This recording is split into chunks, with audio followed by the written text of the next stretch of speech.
Je m'appelle Ahmet Necdet Çukur et je viens de Turquie. J'ai fait une étude scientifique, j'ai obtenu un diplôme d'ingénieur. Je suis parti de Turquie pour travailler en Irak et Afghanistan pendant 3 ans. Et pendant que je travaillais là-bas, j'ai commencé à écrire. Et cette écriture m'a amené un peu vers le cinéma. Et le cinéma, j'ai quitté mon travail. J'ai dû choisir entre 3 pays. La France était le pays qui produit le plus en tant que dans le cinéma. Et j'ai choisi France. Comme j'ai passé 3 ans en Irak et Afghanistan, donc j'ai été avec l'armée toujours. Je travaillais en tant qu'ingénieur civil et les soirs, il y a des missiles qui tombaient, on n'était pas au courant.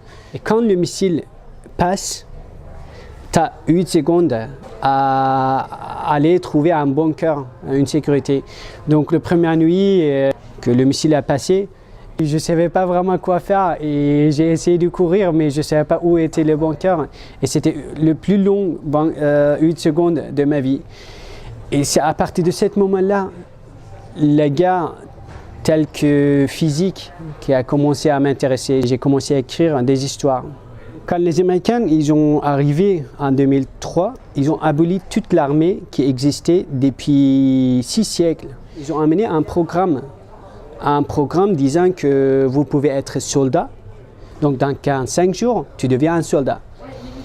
Et les gens, comme ils ont aboli l'armée, ils ont aboli les autres ministres aussi. Personne n'avait des pièces d'identité parce que tu pourrais le changer facilement.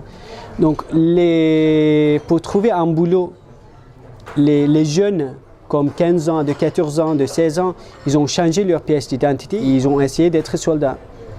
Et c'est à ce moment-là que les très jeunes qui ne savent rien d'utiliser des armes ou le pays ou des autres choses, ils ont arrivé de devenir un soldat après 45 jours.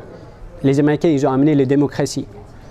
Et il n'y a aucun pays à peu près au Moyen-Orient qui marche vraiment en tant que structure la démocratie.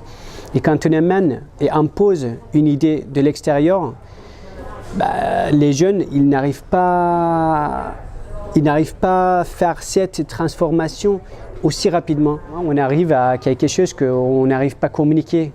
J'ai habité 6 mois dans un village irakien aussi qui était juste à côté de la base. Ils étaient toujours en colère contre des choses qui viennent de l'extérieur. Parce qu'il n'y a rien de bien qui est venu de l'extérieur. Mon intention est de dire on vit normalement dans les mêmes régions, on parle et on partage la même culture, mais on n'arrive pas à communiquer avec l'un l'autre. Les Kurdes, l'Arabe, les Turcs, on vit tous dans les mêmes régions. On est tous voisins, mais on n'arrive pas à communiquer. Même en Turquie, on n'arrive pas vraiment à vivre ensemble. Ça continue toujours les problèmes des minorités en Turquie. Il y a des milliers et des milliers de Kurdes qui sont en prison juste parce qu'ils pratiquent des petites choses dans leur propre pays. J'essaie de séparer un peu le personnel. Ce qui est politique, c'est mon passé, c'est ma vie. Et j'essaie de raconter quelque chose qui est plus introspectif, je crois.